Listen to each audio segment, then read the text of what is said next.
Hello, ladies and gentlemen, boys and girls, college football fans across the nation and around the world. Yes, even people in SEC territory. You can't spell mediocrity without the E, right? SEC. But I digress. This is Tim May, along with my able bodied co pilot, Matt Wilhelm, on a special week. Matt Wilhelm, uh, welcome back to the Tim May Show. Uh, let's fly this plane deep into the heart of the game. If you follow my drift, we're going to get to a lot of things, including a conversation with one of my great friends, John U. Bacon, who's been chronicling things about the Michigan program, good and bad, low these many years. And I'm going to get into it with him about the team, about the program, about everything else at Michigan, and our little 10, 15-minute session in the midst of this sandwich, which is Matt Wilhelm and Tim May breaking down Ohio State, Michigan. Just say a quick hello, and then let's get into it, Matt. Yeah, sure, absolutely. It's always great to be with you, Tim. And I think again, coming off of a top five victory for Ryan Day, these returning seniors and the remaining roster of Buckeyes, it's very satisfying. And just as we thought they would, set the table appropriately to transition to what is the game and what it means. And I think because of the circumstances of the last 3 years, this game, regardless of records, throw them out, will mean more for many people. Yes. That's what you guys had to do way back in 2011. Excuse me, 2001. See, I made you feel a little bit younger than you really Thank are. you, Tim. I try. 2001, Jim Tressel proclaimed at that rally that they would be proud of you guys in Ann Arbor. He didn't say they were going to win. He just said they would be proud of you guys. So Sure. I guess if it was like 13-12, at least y'all put up a fight and everybody be proud. Correct. Now, that's not the way it works. But that was a moment in the series, in the greatest rivalry in sport, that needed Ohio State to step up and flip the script. You guys got it done up there in the big house. Once again, we're at that moment in time where the script needs to be flipped. It looks for all the world like it should get flipped. I mean, as we record this, Ohio State's like a 21, 22-point favorite, as big a favorite as it's ever been in the series. What was your sense of what really turned it around back in 2001? Because it's never easy against Michigan, no matter what you think no matter what it looks like on the field, right? Absolutely. I think you're taught the rivalry. You understand it to the best that you possibly can. And I think in some cases, not to move to, like, there has been some teams in the last 15 years that might have, as we spread such a wide net from a recruiting standpoint, that the game and what it means to Ohio residents, every Buckeye fan, as you say, around the world. Yeah. Buckeye Nation's real. Buckeye Nation's real. Go ahead. Oh my gosh, yes. It means so much more. And sometimes that's not truly understood by a young man, being raised not in the Midwest, and then brought to Columbus, Ohio, and have to learn on the run what that really means. And I think that's and I think we talked about it last year, or maybe even the year prior to, in this situation. We've been 0-2 against Michigan since we've been doing this. So let's get that dub this week, right? Yeah. But it was the emphasis, what an Ohio man in Jim Tressel, whose family grew up in Ohio, and understanding this rivalry and what it represents, educating both the staff, which weren't all necessarily from Ohio, and the team, who wasn't all necessary, but most of the guys, I'd say 60% of that roster was from Ohio, and reemphasize what it means. And the one thing that I thought kind of flipped the script for us, and at first you're just a little bit like, whoa, why are we watching the Ohio State Michigan game in like March? Yeah.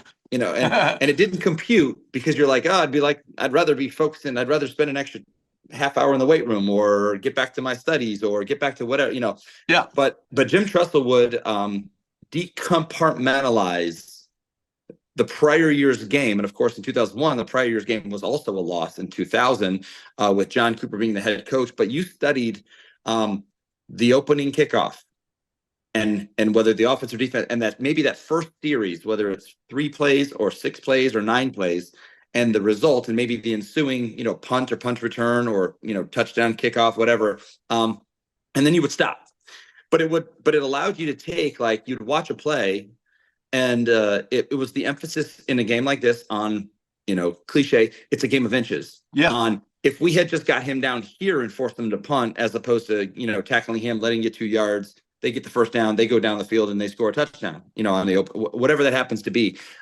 It was all the little nuances of football and how magnified they are in a game like this. Yeah. And I think it really allowed us to just dial in. I think it also started the countdown clock in the facility, and the no M around the facility, all these little traditions that started centered around, like you said, flipping the script. And I know that, Ryan, both Urban Meyer and Ryan Day have, continued some of them, not all of them, and probably, done some of their own little twists in regards to getting ready for this football game. But we have a lot of guys, I don't know, dozen guys that had an opportunity to go make probably more money than the significant amount of money that they're making right now on an NIL deal through, at Ohio State, that are coming back, not to go win or lose a game at Oregon, but to set the table, appropriately, to have this game be of meaning, which it always is. Yep. But also to then, find that seat in the Big Ten championship game, and have that opportunity to go play Oregon again. And them coming to our place, I know for me, not to be, be super long-winded, but it meant more to me to play my last Michigan game at home in the Horseshoe in front of in front of Buckeye Nation. With my parents on the field being acknowledged for all their, love and sacrifices they had, in getting me to that point. But again, I say it all the time when I tell the story. I gave the best butt out, ass out hug I could to my parents, because my mind was on winning that football game, not on being, celebrated in that moment. Yeah, it is kind of awkward running out there. You've got the rose or whatever for your mom, and everybody's, everybody's peaked because it from the standpoint of the game, but you've got to you're getting introduced. I mean, the seniors are getting in, or the last year players are getting introduced for their last game in Ohio Stadium. And it's got to be an awkward mix of emotions. I've always thought it was kind of, like when they had the senior tackle, it finally got out of hand. The senior tackle did in the mid 1990s. I mean, it became a pep rally, became thousands of people were there in Ohio Stadium that one year. The Michigan team was sitting in their hotel rooms already in Columbus watching it, and being told how Ohio State was going to kick their butt and stuff. And of course they didn't, Right. I mean, 1996, definitely sticks out as a game that Ohio State should have won, could have won, was favored to win, and didn't get it done. But it's now that they've honed that back and stuff from the senior tackle and everything else, it's a different kind of a situation. I wanted to ask you this though. What's similar is you're standing there and you're getting ready to play this game, and yes, Michigan is out of the running to play in the Big Ten championship game for the first time since 2021, where it won 3 straight.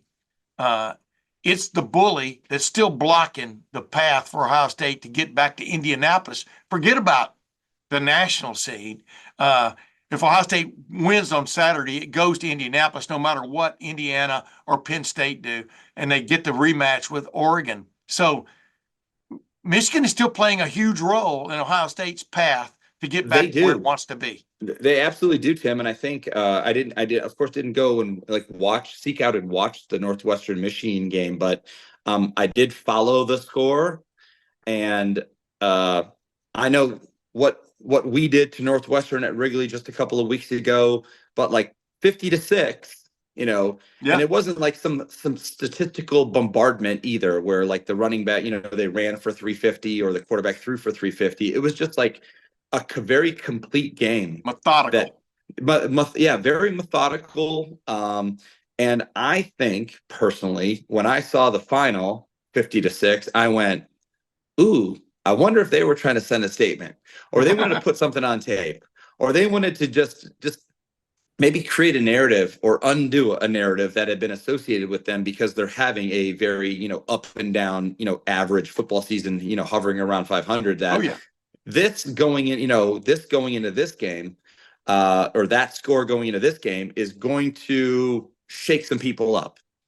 And I also think from a schematic standpoint, and again, I didn't dive into the X's and O's, at least not yet. I'm just wondering if, Sharon Moore puts some things on tape, some concepts on tape that Ohio State's going to have to study and prepare for, that maybe, I'm not trying to say they were holding back, winning 5 football games or now winning 6. But some things that are just going to make you wonder, okay, they show this. And because they show this, they can also do, and I'm thinking, gadgets and throwbacks and, Yep. reverses and things of that sort. They're going to, at the right moment, catch or attempt to catch Ohio State. But also put a period on that and talk very briefly about, the performance Ohio State's defense has had been all season long. But more so than anything, looking back on Indiana, just 3, 4, 5 days ago, the performance of the sacks, the frustration. I think some of the things that you and I have been talking about defensively, wanting to see more of from Jim Knowles and this defense, although they've been great all year. But some of those blitzes that hit, and rushing 4 and playing tight coverage on the back end, just frustrating, just frustrates the quarterback. Yeah. To the point where he holds it long enough where a covered sack is now a potential thing. But I do have to say, and this is just the hypothetical with a highly critical eye, is I just hope that if the Big Ten championship game, and then potentially, hopefully, multiple college football playoff games, that Igbinosun does not have a penalty at a juncture in a football game that could flip the script and put us in a losing situation. What do you do about that situation? You're a coach. Gosh. You're helping coach Lakewood St. Ed's. It Yes. looks like you guys could be playing for a state championship again, right? And Yes, that is correct. you're a coach. You have players you have to play and or sit. You have to make decisions on that. Davison Igbinosun at his best is, in my opinion, one of the best corners in the Big Ten, maybe in the college football. At his worst, he's grabby, and you can't be grabby. No. Especially now when it's quite obvious the officials have got their high definition scope on you, whereas they don't necessarily have the high definition scope on everybody. So what do you do with Davison Igbinosun this week? That's a great question. And I actually thought about this. Not this in particular question, but like, what can he do, right? Because you want to keep him aggressive because that's what makes him great. Yes. He's long as a corner too, so he's naturally going to be more physical, right? Yes. Which is going to, so the way that a referee looks at a physical long corner is going to be as if he's going to be grabby and more physical, right? So you might be on high alert for those pass interferences. And I think in some cases, and maybe not all of them, because he is grabby or he's early in some situations. But I think when that ball gets thrown downfield, I think maybe Tim Walton and maybe some of the defensive analytics staff pull together, clips of other long physical corners, even just getting their head around late while also being grabby, while making an attempt to play the ball while also playing the man, and show Igbinosun examples of those being no calls, where you have a longer, rangy physical corner playing them tight with their hands on them, all that grabby stuff that you talked about, but just simply getting your head back around to play the football and not simply almost face guarding the man while also being grabby, and physical is gonna pull out a flag, especially almost always in plus territory, backed up, you can weather that storm, but that's the one that hurts when they're at or around the 50 and they take those shots down the field. And it's a 50. So now you're almost entering field goal range. You're working so hard, to not give up passing yards through the air or to sack the guy and stop the run. And then they get 15 yards. A 15-yard play is a chunk play, in many cases. You get 15 yards for something that you can undo. And I think that's, from this point forward, we're going to play, good football teams, very well coached football teams that know our strengths and weaknesses, that study us very well. And you look at, I think Denzel Burke has undone some of what, he was attacked earlier in the season, going back to Oregon and then even a few other times thereafter. He's fixed some of that. Mm-hmm. But now Igbinosun, it's like, and these penalties. And like I said, the kid's great. I think he's the top 5 corner in the Big Ten Conference. I just think that If I were, this is the way I think about football in many cases is okay. Although I coach one side of the ball, what would I do to attack us if I were an offensive coach? Yeah. You know, and back shoulder fades. Even coaching the quarterback to maybe underthrow the ball to allow the Yeah. receiver to come back and have a faith guarding corner play through me to get us that free 15, especially on maybe in what seems like an unconvertible 3rd and 7+ situation against the Buckeye defense. You just throw it up against that kid, and it's a 50-50 shot. It's going to be a penalty in some Yeah. cases, it seems. Yeah. I'll always say though, if you're close enough to grab a guy, you're already covering him. You know what I mean? Yeah. You're already on top of him, and then get your head back, and all those little cliche things. But the ability is there for him not to do that. The NFL won't tolerate that because any contact after 5 yards, is almost an immediate, call, et cetera. So he's not just he shouldn't just be concerned about the Michigan game and right on down the line. He should be concerned on how people are assessing him from the next level because he's got all the Of course. material. He's got all the physical ability to be a really good cornerback, even at the next level because of the size deal. And so it'll be interesting. And they did put Jermaine Matthews in there the last couple Saw of that. weeks to Yeah. spell both Denzel Burke and Davison Igbinosun at times. That's a good thing to get a guy off the field, let him see what's going on. Hey, before we go any further, and I want to talk about this when I come back from my conversation with John Bacon, but it is a classic setup. Like you said, Michigan finally got put 50 on the board, but they're 128th in the nation in total offense going into the last game of the regular season. Ohio State is number 1 in the nation in total defense.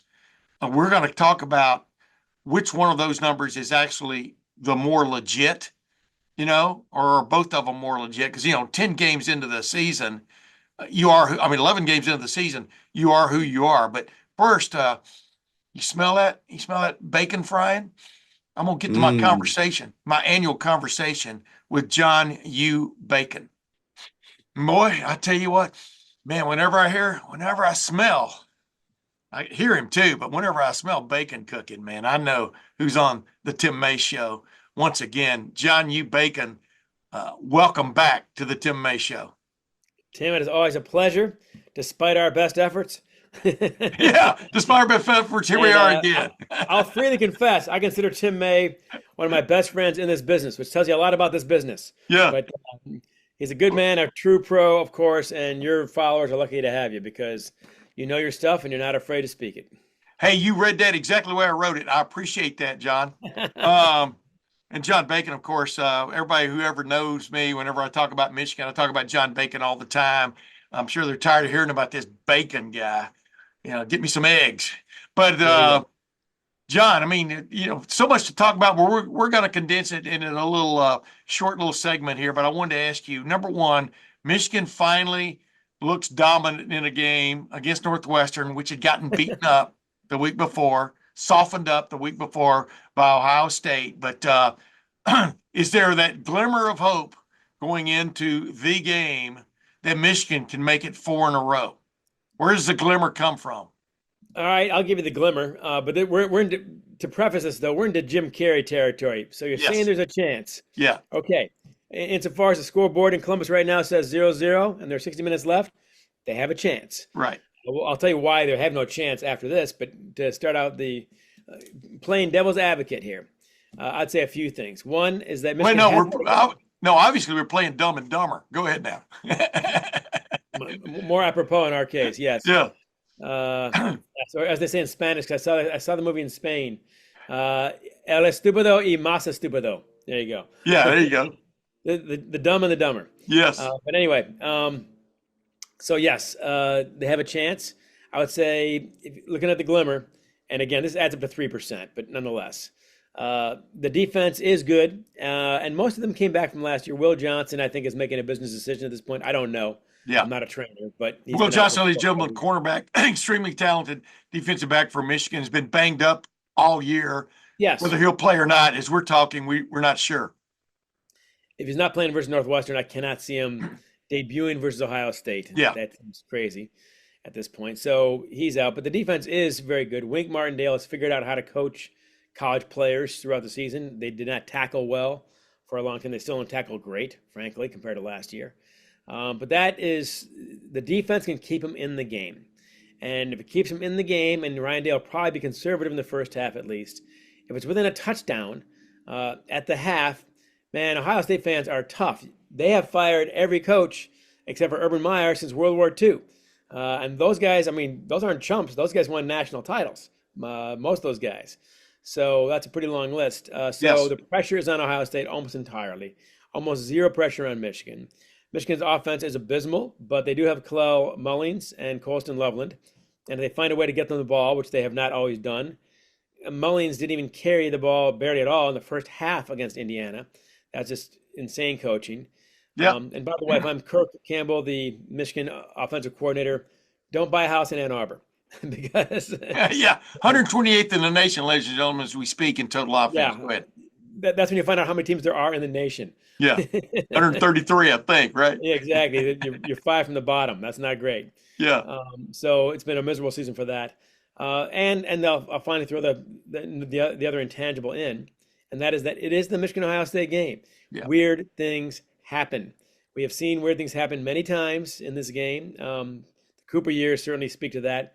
But I got to say, even in the Cooper years, and he gets a bad rap in my opinion because he wasn't beating chump change Michigan teams. It was, Bo Schembechler, Gary Moeller, and Lloyd Carr, and 2 of those guys are in the Hall of Fame. And like the 95 team, okay, it's an undefeated Ohio State team. You got Eddie George, you got the whole thing. But that Michigan team was underachieving. That Michigan team should have been that good. And on that day, they were. This team ain't that. This team, at its best, beats Northwestern 50-6. That's you saw their best. So I've given you the glimmer of hope, and there's where it stands. I will say this. If Ryan Day loses that game somehow, I think it's gone by dusk because the torches and pitchforks will be endless on that one. So that poor guy's got more pressure than ever. But I expect a curb stomping, and I expect that Ryan Day talked about 4 years ago, hanging 100 on Michigan in 3 consecutive years total. The Buckeyes have not done that, but he will not pass up his chance, and I think he's going to get it this weekend. Third, fourth quarter. What did Bo told me about Illinois? Bo hated Illinois. Yeah. They fired Gary Mueller after 3 years. They voted against Michigan in the 10-10 tie, the famous AD vote, all this business. And Bo told me that there are certain teams, 100 points is not enough, and Illinois is 5 of them. He had respect, tons of respect for Woody, for Earl Bruce, as you know. Yeah. So it went on down from there, but none for Illinois. I think Ryan Day is the same thing. He's got a chance to hang 100 on Michigan. I don't see him passing it up. And at this point, he's earned it. So fair enough. So we'll see. Hey, real quick, they became bowl eligible last week. Michigan did. I mean, late November, my friend. Late November. Exactly. Did that mean anything, do you think, to that team? I mean, obviously it does, right? You get to play one more game at the end of the year, just when everybody's written you off. I mean, but I look back, USC, one run against USC saved the day that day. The Minnesota thing, I'm still grasping the onside kick attempt. Now, Minnesota still had to go and score after the onside kick, but it was ruled not eligible. There was offsides rule. But my point is, Michigan has been so close to be sitting here right now with 4 wins. I mean, has it been, you've witnessed a lot of these games, has it been that? What's it been like to watch them play this year compared to the last 3 and especially last year? The phrase I use that gets the most resonance on Twitter, at least, is this team is hard to watch. If you care about serious football, and Lord knows the Buckeye fans are connoisseurs of serious football, which is why it's a tough place to coach. Yeah. They'll boogie in the fourth quarter versus Akron if it's not 45 points. Yeah. They're tough.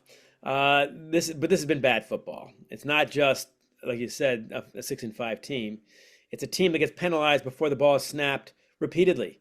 Yeah. That's coaching. I mean, the Indiana thing, just ridiculous stuff. They don't know when to call a timeout.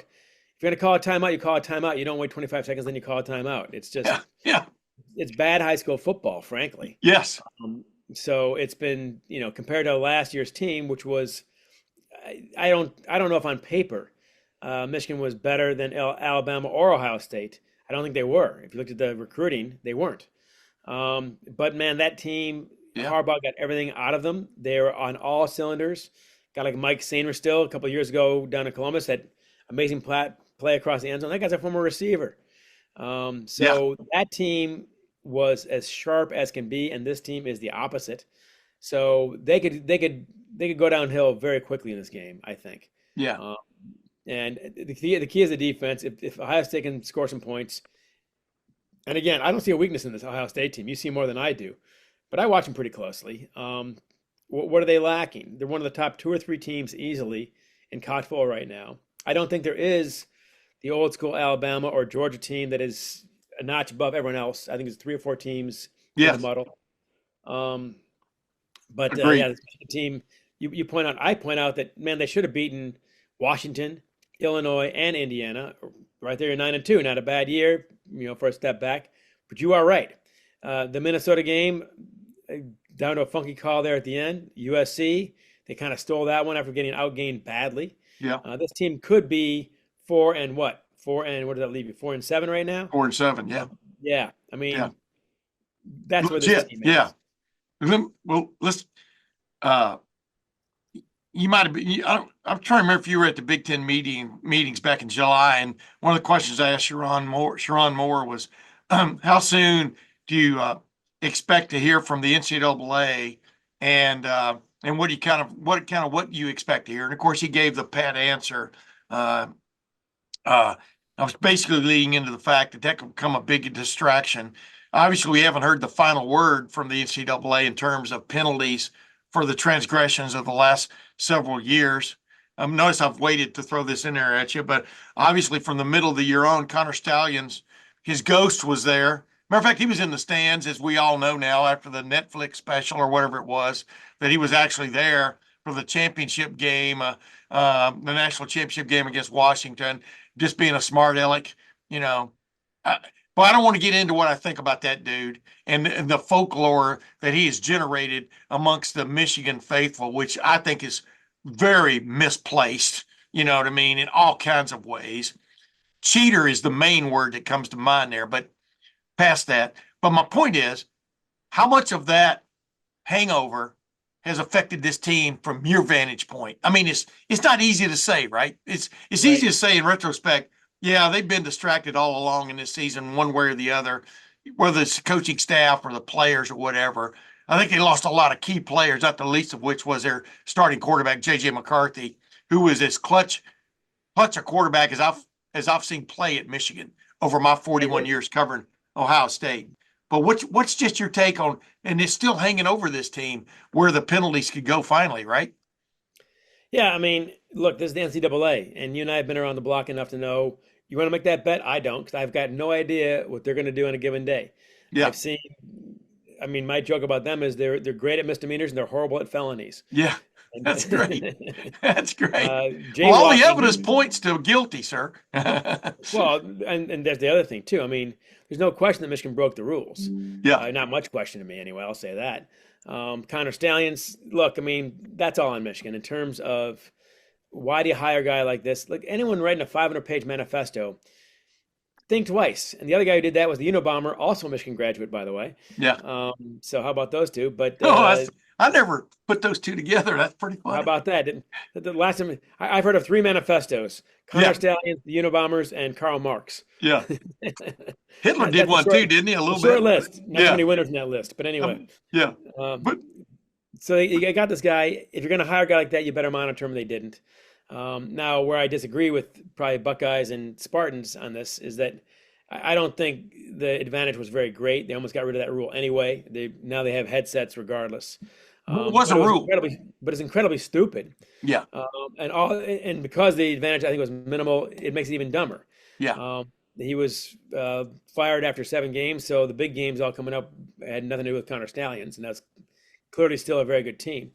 In fact, in hindsight, you have to say the Big Ten, Tony Petitti, much maligned in Ann Arbor, as you might imagine, he did Michigan a huge favor by making it public the night before the Michigan State game last year, and they have to get rid of Connor Stallions because from that point on, you can't say it's signed. If they hadn't done that, and Connor Stallions on the sidelines for the whole thing, I'd say the national title's in jeopardy, the Big Ten title's in jeopardy. The whole thing is now in question in a way it probably isn't now. but I don't know what the NCAA is going to do. It also, Michigan has an advantage here, that because the rules have changed so dramatically since then, and Michigan proved it by paying Bryce Underwood $10 to $12 million for kids not taking a snap yet. I was going to get to that. Go ahead. Yeah, over 4 years. But the point is, since the rules have changed so much, it's kind of like our pot laws now, when you can see a cannabis store in every corner. Yeah. It's pretty hard to get all worked up about some guy selling pot illegally, which it was illegal at the time, when there seem to be no rules now at all. Yeah. But But I will hasten to add, like the Michigan State game, for example, we all know, except for Connor, that he was the guy on the sidelines, wearing the glasses and stuff. Right. When Michigan State hosted I think it was Central Michigan, and he got Yeah, on the Central. sidelines some by hook or crook. And we've already seen Jim McElwain step down as the head coach at Central Michigan, as they still don't know who that guy was and how he got on the sidelines a year and a third later.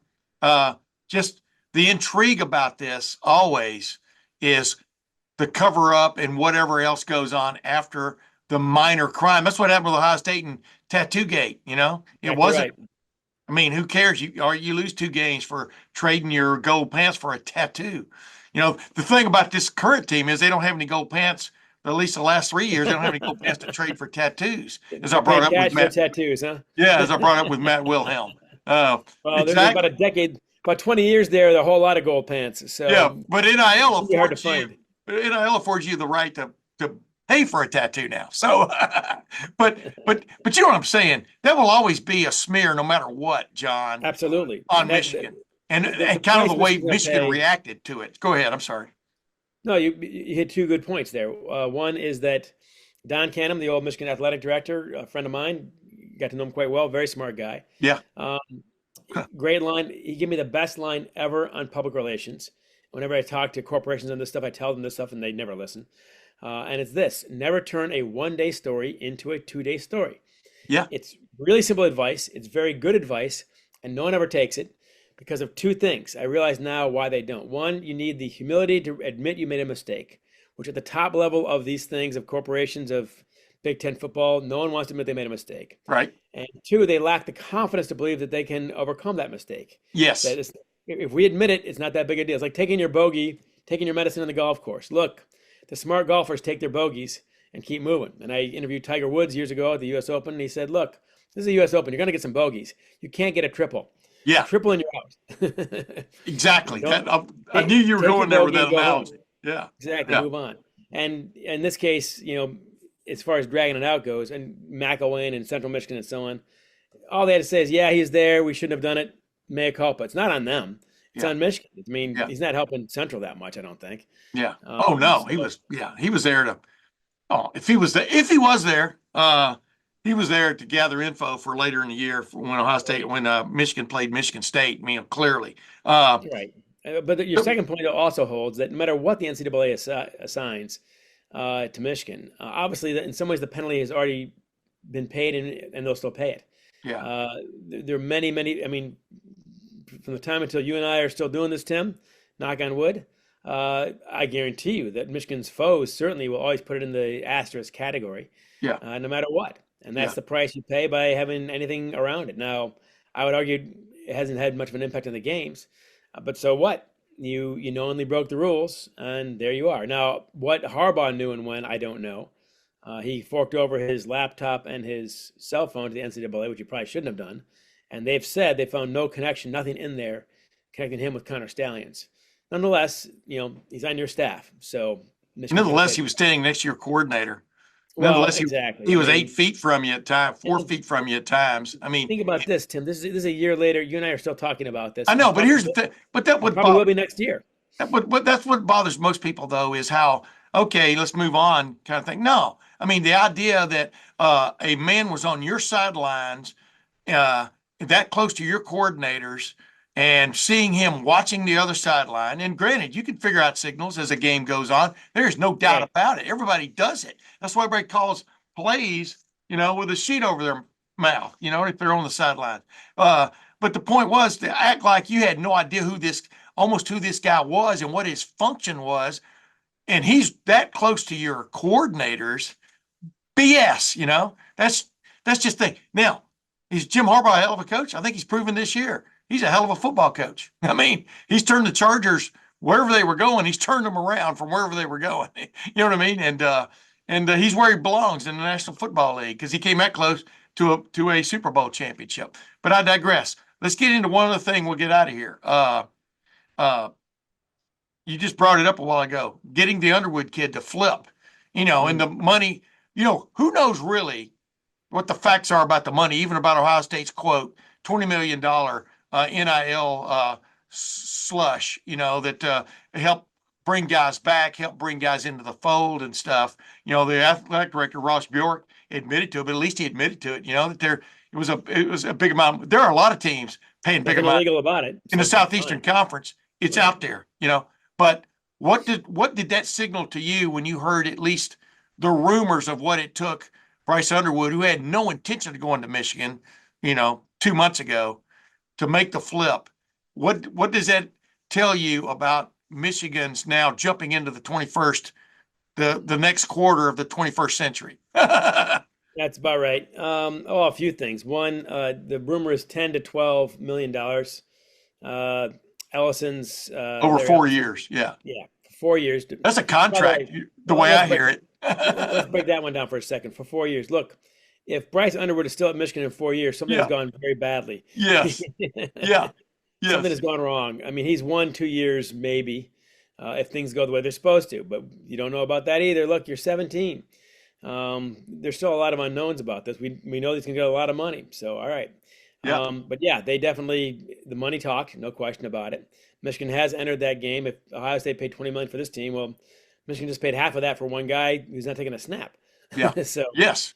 There's that. I will say also Brian Kelly is probably Michigan's cause would help by Brian Kelly clearly having a hell of a season down there. Pretty bad year and yelling at his players and so on. He's one of my least favorite, I admit, college football coaches. For a lot of reasons. That came through. And Bryce Underwood, he's 15 minutes away from Ann Arbor. Yeah. It's still a regional sport. He's still a kid. He's still got family. That had to be a factor. So that's all in there. But what does it mean? I mean, good for Michigan, I guess, certainly. It certainly changes things. The recruiting now Bryce Underwood becomes your top recruiter because he wants receivers, which Michigan does not have. It's one huge advantage Ohio State's had over Michigan the last 20 years is receivers, maybe 30 years. And it's hard to figure. Again this year, by the way. Not even a question. Well, tell you what, this year we don't even know because they haven't gotten the ball. Yeah, exactly. There's been no deep ball threat. There's been, you don't know if these guys can catch or not, really. Yeah. Colson Lawson can catch. We know that. That's about all. Yeah. But anyway, but also the football as we know it, as you and I grew up with it, this is the beginning of the end of that. Now, won't be Armageddon necessarily. I recall Fritz Chrysler in the 50s. I don't recall. I wasn't there. But in the 50s said when they went to athletic scholarships, he said, it's going to be the end of it all. Well, It clearly wasn't. So, I got to stand on my porch and not yell at too many kids on my lawn, I guess. Yeah. But nonetheless, one thing I wrote years ago about, and Urban Meyer gave me one of the best quotes I've ever gotten on college football. And won a page in the book Fourth and Long, which was about Penn State mainly, but Ohio State, Michigan State, Notre Dame, and Northwestern. Good book, ladies and gentlemen. Thank you very much. And there's a page-long quote about Penn State, Ohio State, at Penn State. Both teams were ineligible for any postseason, anything. Big Ten title game, playoffs, etc. Bowl games, nothing. Yeah. And they all just gave it on the field. It was just pure. It's what it's all about. And Urban's quote was just so damn good. I gave it a page. Again, I've never done it before or since. Well, what's it now? I used to say that, when you see the Buckeyes line up in the tunnel, you see the Wolverines, you'd know at least one thing. Almost every guy on both those teams was recruited by the other team and chose, for whatever reason, to go to Michigan or Ohio State. And back, until recently, I would say it wasn't the money. Well, now it's transactional the way the NFL is. Yeah. The minor league. And you raise another point about we don't know what Bryce is really getting paid. We don't know what Ohio State is actually paying or not paying or whatever. It's an odd world, Tim, when the NFL is more transparent, more ethical, and better organized on the financial front than college football is. you have a salary cap. The salaries are transparent. You have an NFLPA that insists on certain bargaining agreements. We have none of that with college. We have no idea who's paying what to anybody. We don't know where the money's coming from in most cases. Here's where it's headed, John. It's Wild West, man. It's headed to basically college football players signing contracts. I mean, whether they want to admit it or not, it's headed college football players eventually signing contracts and being obligated to that school, not just being able to jump up at the end of a year because you only got to play 50 plays when you wanted to play 150 and going somewhere else. The only way you corral the transfer portal clearly is to put players under obligation contractually to your school, not just contractually to the NIL thing, which holds no weight right now. The people are getting really rich over this that people aren't paying attention to are the litigators, the lawyers. Imagine that. Every time something happens, somebody's being messed over and you got a lawsuit. And that's the way it's going to continue until you do truly, finally make it a business. And remember that John Matuzak line? Just when we want to call it a business, you call it a game. And just when we want to call it a game, you call it a business. I got those backwards, but from North Dallas 40. And that's right. And they're right. But right now, you don't fault the players at all, right? Good for them. Players should have been sharing in the largesse for a while. But now with revenue sharing right around the corner, unless another lawsuit squashes it, they're going to share. And then on top of that, they're going to have the NIL. But now, if you make it contractually, then you even can control that. And don't you think that's where we're headed? We're absolutely headed that way, and there's no way we're not headed that way. I mean, with the lawsuits and everything else that are bound to happen. Yeah. When Nick Saban is saying the whole thing's out of control, when Jumbo Fisher is saying the whole thing's out of control, okay, I'm guessing it's really out of control at that point. Yeah. I mean, the horses have left the barn, but no one's in charge. Yeah. I'll give Charlie Parker credit. Barker, sorry. Yeah. I was the jazz aficionado. There we go. I get that screwed up. Mark Emmert was pathetic. He was horrible. He was a $3 million haircut, basically. Yeah. But I think Charlie's doing the best he can, but he's one presidency late. He's doing the best he can. It will now require congressional intervention. That's not where you want to be. Nope. But that's where they are, and careful what you wish for, because they're going to rule something, and now you've lost some control over that. I'll say this also. When I taught at Michigan from 2006 to 2019, I flunked 2 starting Michigan football players. Most of them were very good students, actually. They weren't all rocket scientists, but they took it seriously. They came to class, all that good stuff. Yeah. I flunked 2 of them. They're both 5-star players. They're both starters. I can't use their names for FERPA reasons. I got 0 pushback from Michigan, 0 pushback from the coaching staff, whom I knew, from the academic counselors and so on, none of it. Well, what happens now? If you got a $12 million player and I'm making $10,000 teaching a class, some podunk little 200, and I'm going to flunk this guy. I don't know. Larry Ellison going to call me? Hey, do they still even go to school? I think they do. I know most of them are online I can't vouch for classes. the rest. At Michigan, so far they are. Yeah, I know. I'm just messing with you. So there you go. But there you go. But yeah, it's a new world. My solution. Go ahead. Tim, Let's have the solution. Oh no, it's too late. But the ship has passed. But I said in Fourth and Long, the way to do it is to do what baseball and hockey have had for a century, and that is viable minor leagues. Yeah. Separate the money from that, but the NCAA worked very hard to make sure there was no viable minor leagues. They thought there'd be competition. Yep. No, you idiots. If the competition was prowess, we'd only watch the NFL and the NBA. Why would we ever watch college football? They're all better than these guys, not even close. Yeah. All right. We watch college basketball and football because of the passion. Yep. That's what you're telling, the sense of belonging, the sense of all these great the jerseys, the helmets. Exactly.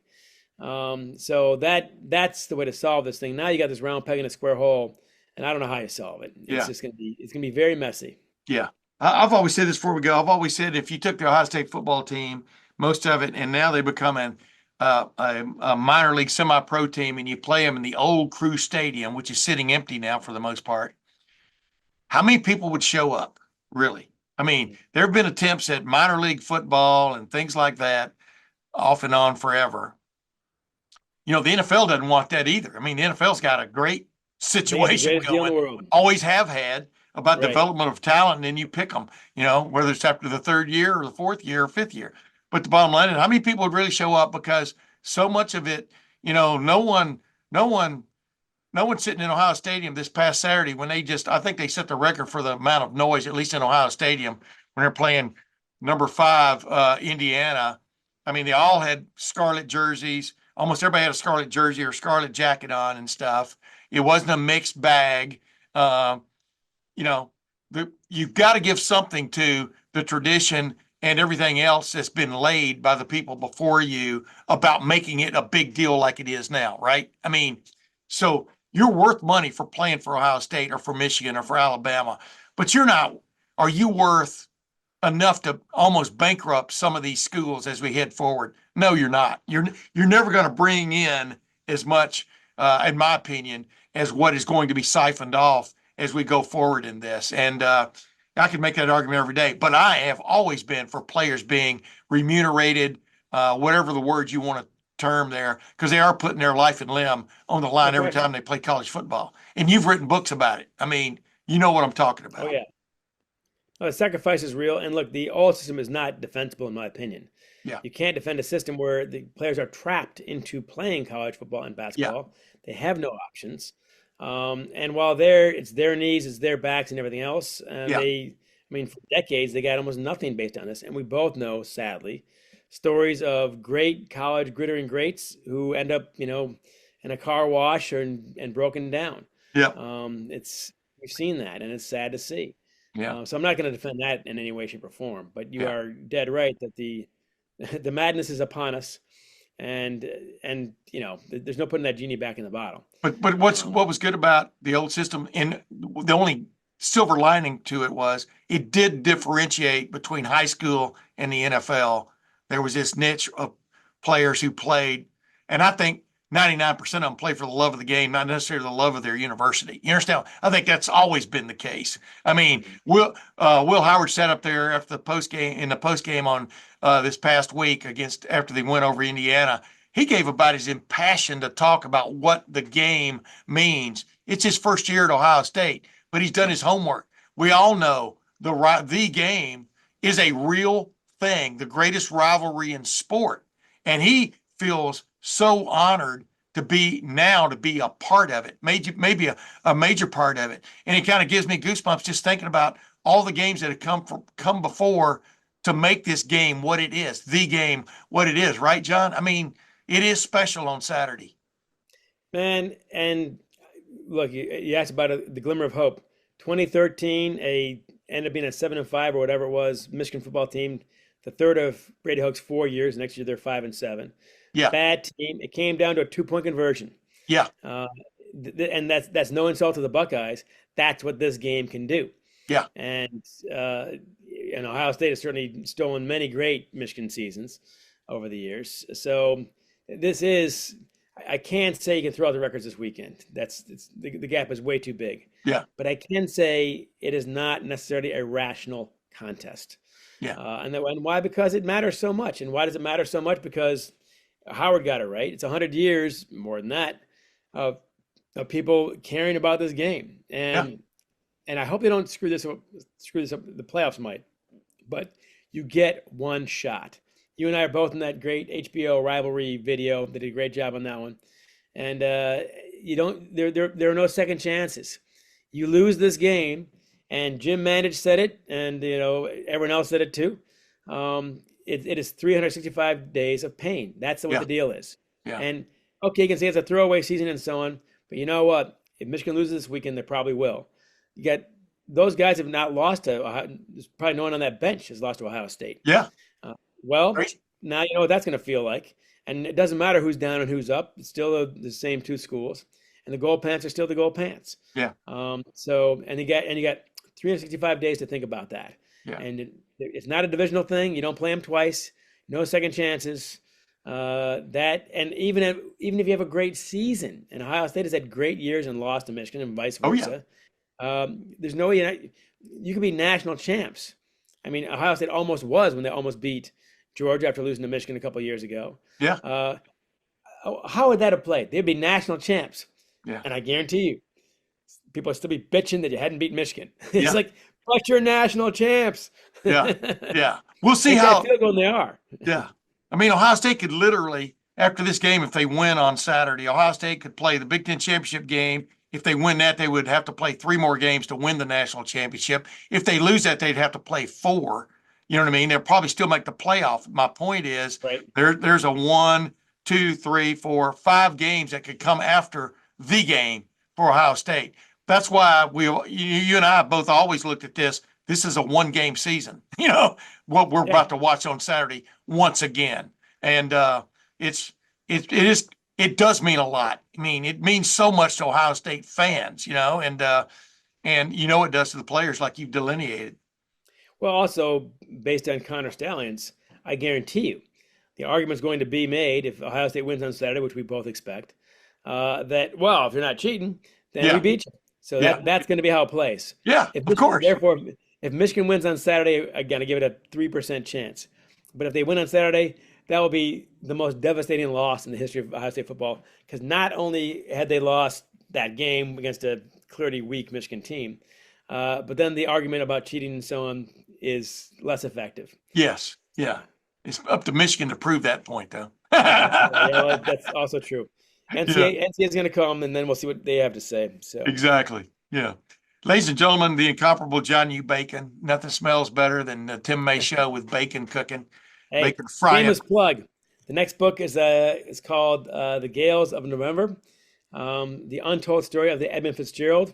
And hey, you Buckeyes, about a third of the crew of 29 came from Ohio. The captain, McSorley, is from Toledo. A lot of guys from Toledo and Cleveland, and Ashtabula, home of Urban Meyer also. I got Urban Meyer's name in the book based on that. Wow. One of the guys from Paul Ripa played high school football at Ashtabula. He was on the crew. Great guy, too, by all accounts. So, Hey, John, real quick, we talked about the Halifax Explosion book, which I thought was so damn good. Your book that made the New York Times bestseller list. What's it called? Let Them Lead. Yeah.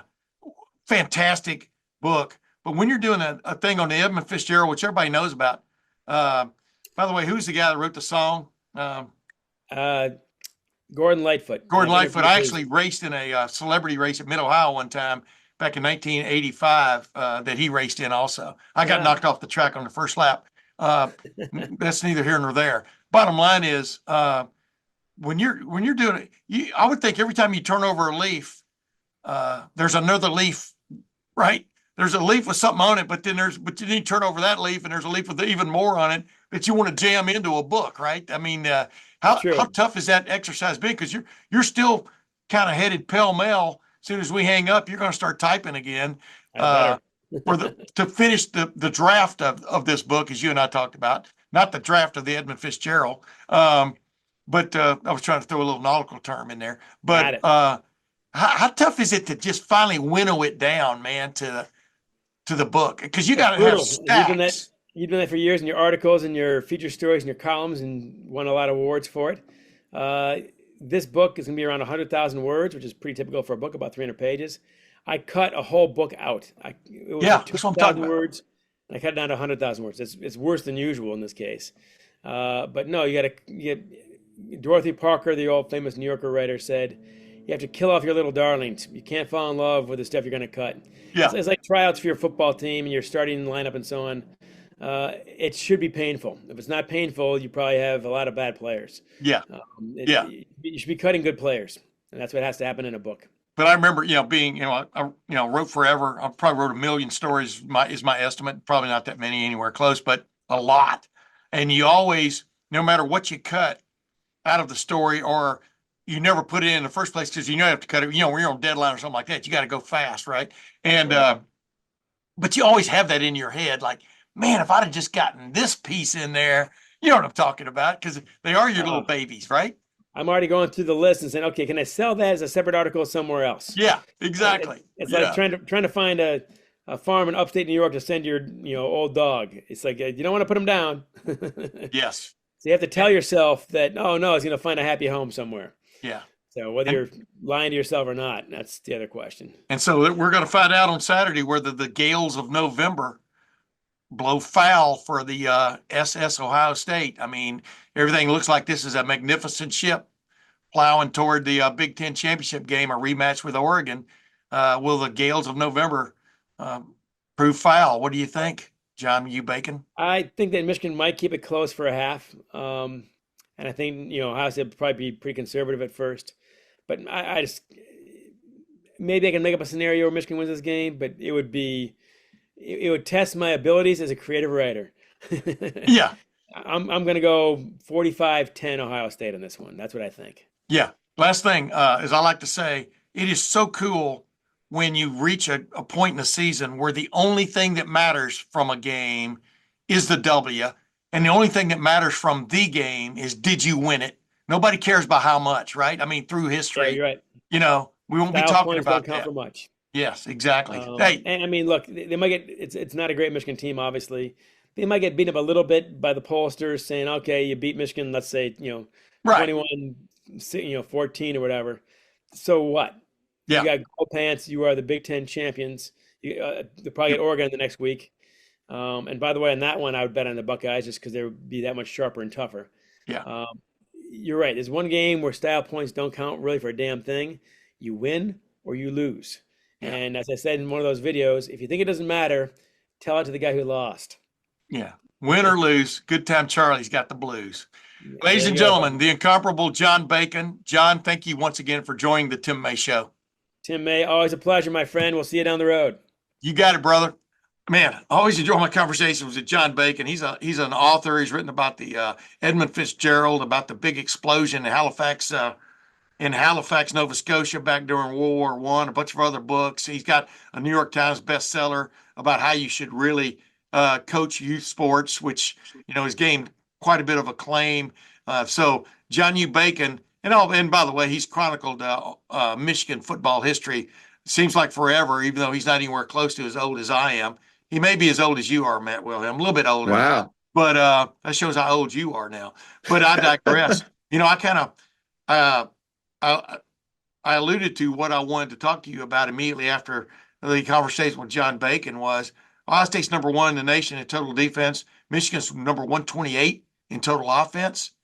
We'll talk about offense, Ohio State's offense versus their defense in a minute.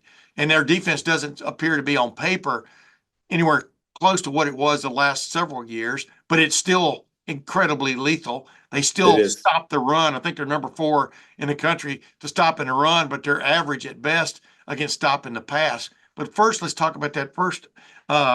So you've gotten to see Michigan a little bit. You've seen their highlights, et cetera.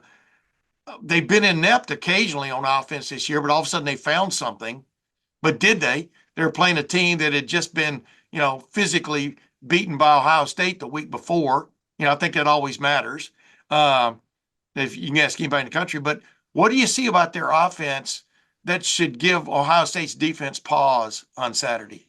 I mean, again, there's always going to be something. I think for Michigan, I think they're on their 3rd starting quarterback. So like the quarterback position not being dialed in and really having an identity with whomever that might be, whether it's a pure pocket passer, a dual threat guy, or I think the Orgy kid's more of like a true run threat pass second kind of guy. Yeah.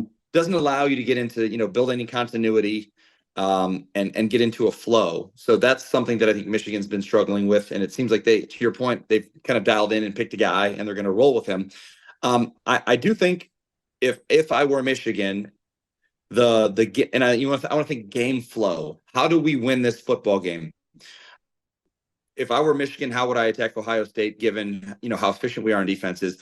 I would want to create a game that keeps it close.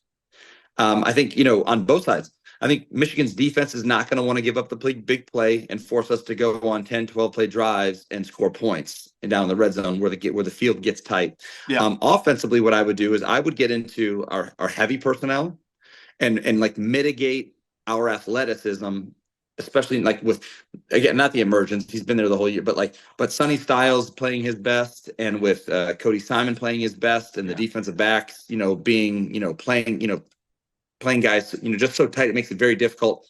and then now the pass rush is hitting. I'd want to 3 yards. I mean, I know it's 3 yards in a cloud at 3 yards, 4 yards, getting a 3rd and 3, third and manageable situations for this offense where, you still got the Loveland kid at tight end who's a great player. A tight end in many cases is a young, inexperienced quarterback's best friend. So some routes to him where you can, find open spaces in zone or win in man-to-man situations. But I would expect Michigan would want a low-scoring football game, no explosives. They have to understand that explosives may not be available to them, but also looking back on past history and why I think a heavy package or heavy personnel grouping is going to be very fitting for Michigan is because in the past, and gosh, I saw it firsthand being at the Horseshoe years ago, Donovan Edwards pops multiple, 50+ yard runs when, they go heavy. Everyone in the stadium thinks and knows they're running the football. They run it one guy, that one gap, we get a little bit of, get knocked out of our gap, and all of a sudden that run pops and there's, one broken tackle and it's hit you out on the goalpost. So I think that's going to be the recipe that Michigan's going to want to follow. But like I said, statistics and records in this football game, because it's going to be all hands on deck, all the creativity offensively of little trinkets that Michigan's maybe been working on and never run in a real football game is now going to be in play against the Buckeyes. Yeah. It's going to be interesting because,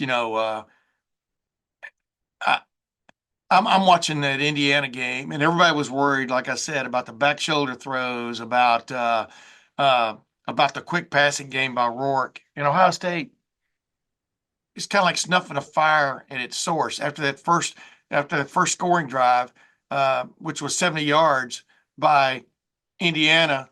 It had 53 net yards for the first half. Right. It means they lost minus 17 net their next several possessions. Ohio State turned up the wick. Cody Simon, who should be a finalist for the Butkus Award, but didn't even make this semifinalist list. I think he's playing as well as any linebacker in the country, not just on being aware and being where he's supposed to be, but dynamically making plays. Yeah. What is your take on Cody Simon, especially going into this game?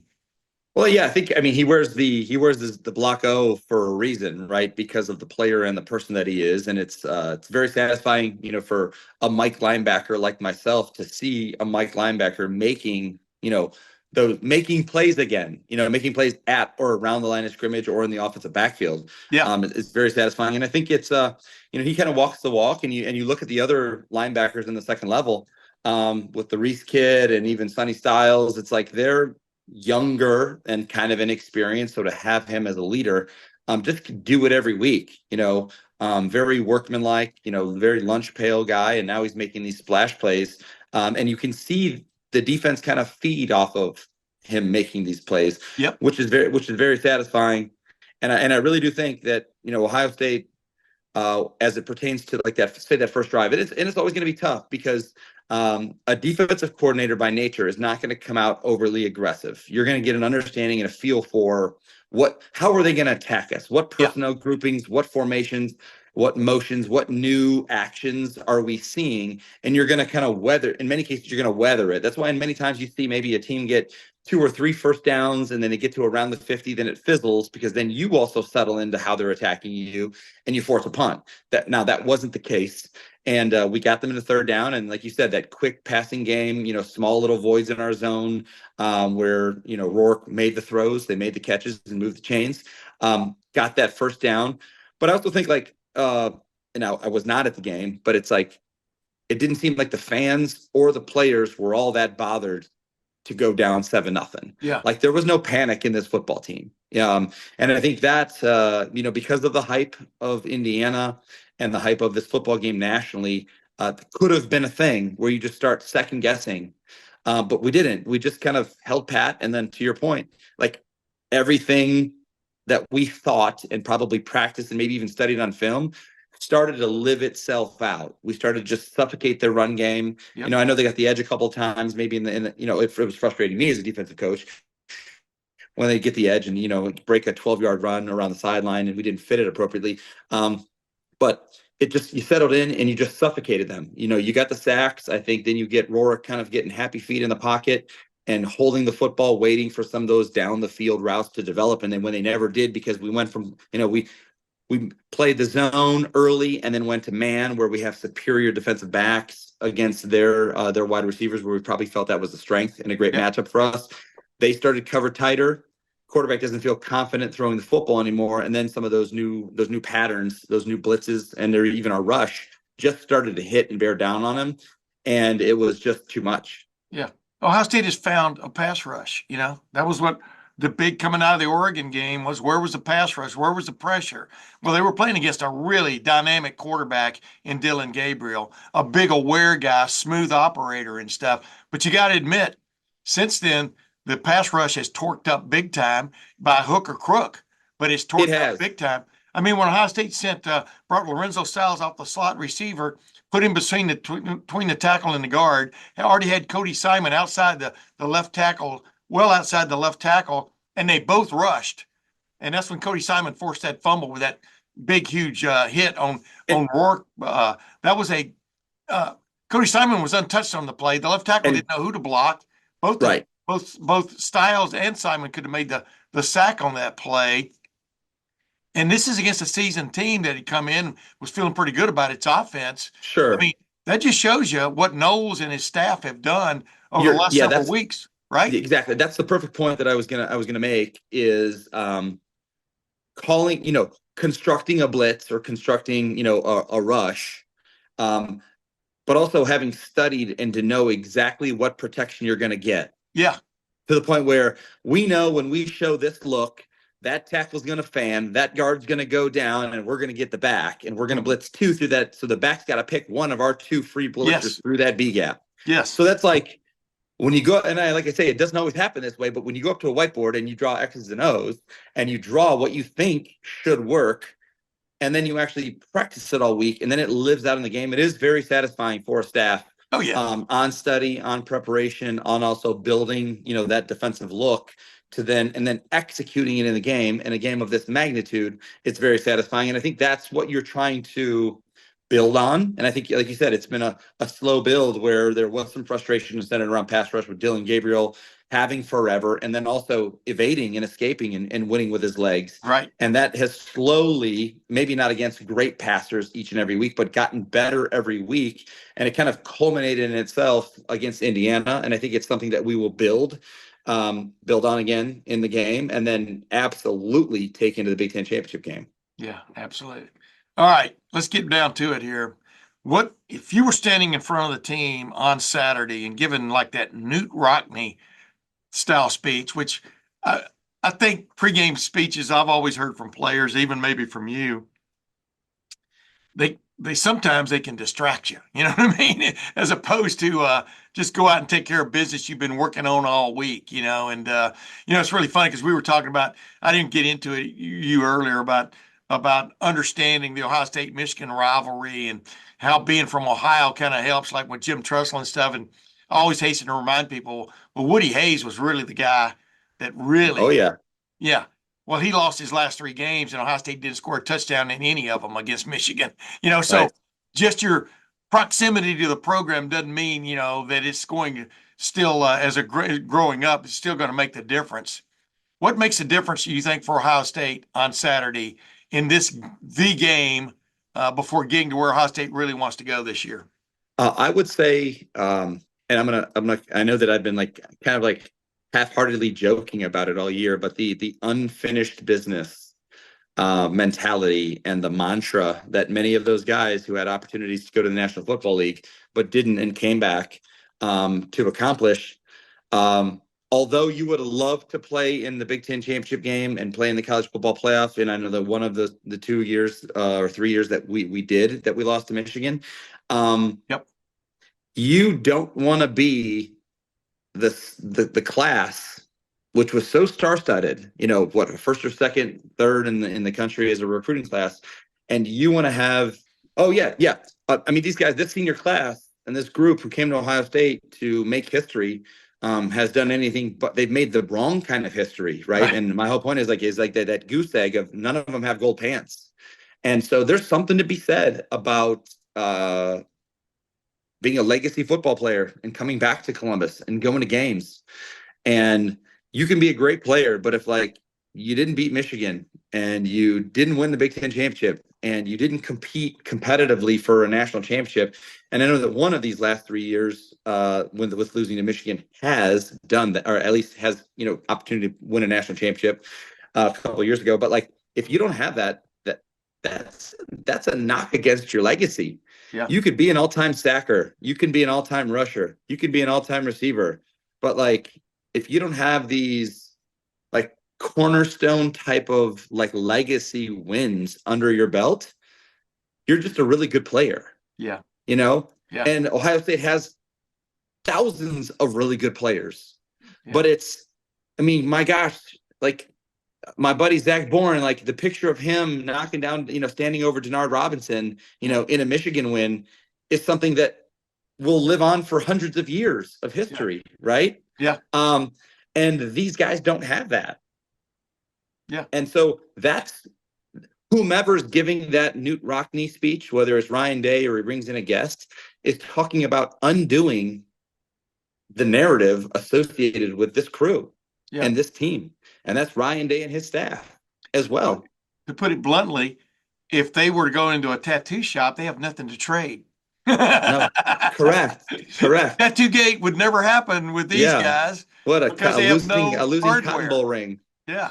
They can take my losing Outback Bowl rings and their Cotton Bowl ring and exchange them for, a $300 tattoo. Yeah.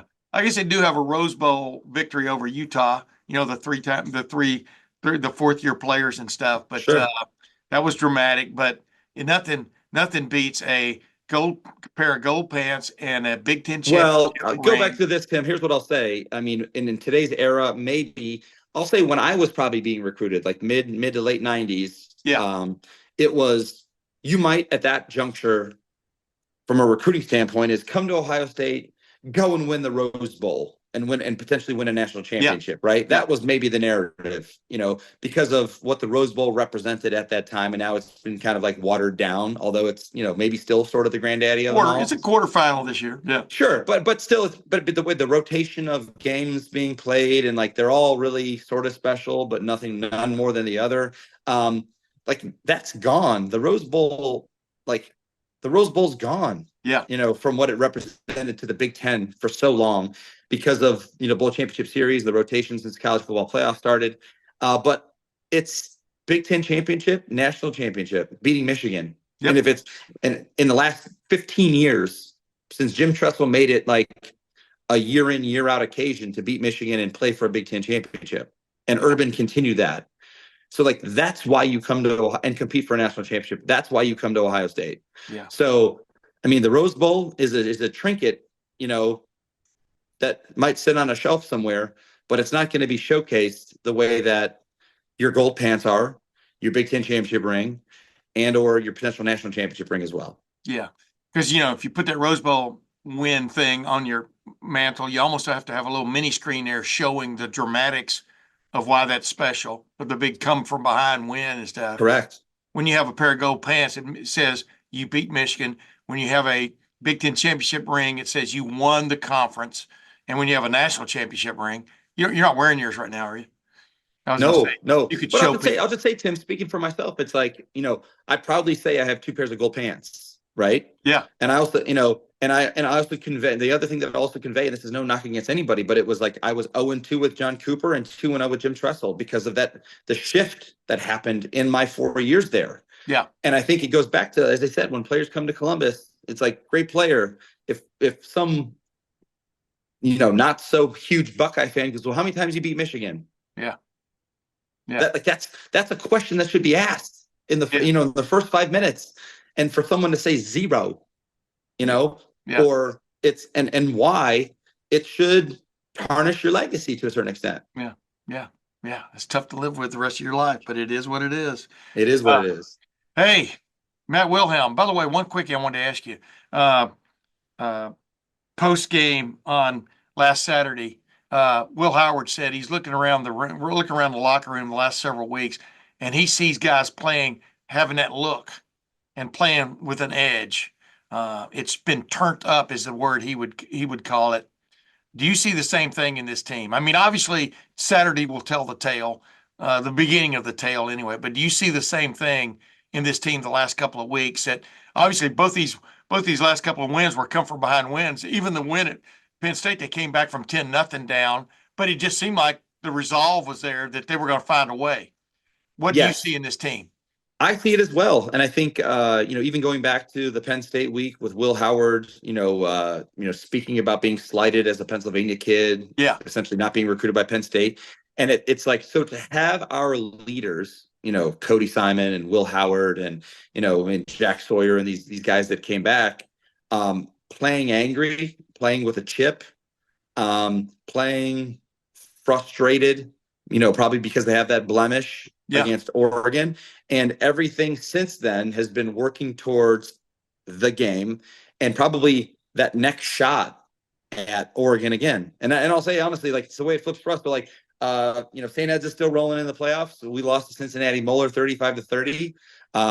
They were very beatable. We thought we could have beat them. It was a close game. They're a very good football team. yeah, We could get them again in the state championship game, and it's like, and we want that. We want them again. yeah, And I think that so there's a hunger about our group to go beat whoever's in front of us to go attempt to do that again and play them and get another shot at them. And it feels very similar to the way that Will Howard and our leaders and this team is playing situationally, and the narrative they're kind of putting off throughout the week, out of respect for their opponent. But then also post game, it's kind of like, cool, we did what we're supposed to do. yeah. Who's next in, like, what's the next challenge? We're not afraid of that moment anymore, and that's great about this group. Well, there you go, ladies and gentlemen. There's Matt Wilhelm. I'm Tim Mace, the Tim Mace Show. We're going to be back to hash this all out. I think we're going to be talking also about Ohio State's rematch with Oregon. Oregon, of course, is already in the Big Ten championship game. Ohio State is trying to get to the championship game, and the only team standing in their way is Michigan. How funny the way it worked out. Yeah, what a roadblock Michigan has been the previous 3 years. We'll see if that roadblock continues. I have a feeling it's not going to. What's your gut feeling on this one, Matt? My feeling is that the talent, and I think also the defensive and offensive efficiency, the way that Will Howard's been playing, being strategic with the ball. I think the two-headed monster in Travion and Quinshon Junkins has been very beneficial to this offense. I think also having a top 5 opponent, a very tough opponent in Indiana, to allow that offensive line to have some continuity of playing together ahead of the game will be significantly beneficial, and also just defensive efficiency is just so high. I just don't see, no matter how you look at it, Michigan being able to dig into their bag of tricks often enough to just catch us off guard and make those big plays. But I do think it's going to be ground and pound from a Michigan standpoint. Maybe some Q run zone read to kind of have us chasing really those running, the Cummings guy and Donovan Edwards, or is it Mullins or Cummings? Yeah, well, Mullings. Yeah, Mullins. Sorry, yeah, I got them. I mixed them up. that's all right, both man. up. Just don't call him late to the huddle. Yeah, right. Exactly. So it's stopping the run and forcing them in third and long situations, what I think plays into our hands, given the pass rush in the past few weeks and how tight we can cover up their skill on the outside. There you go. Ladies and gentlemen, that's why Matt Wilhelm's a co-pilot and he gets to fly the plane most of the time while I just kind of sit back, snooze, relax, have a little snack, watch a movie. Matt, we're going to be back. We're going to be rewatching Ohio State, Michigan. We're going to be probably, in my opinion, peering ahead to Ohio State versus Oregon, the rematch, part deux. Yes, sir. But man, until next week, ladies and gentlemen, on behalf of Matt Wilhelm, we will see you then.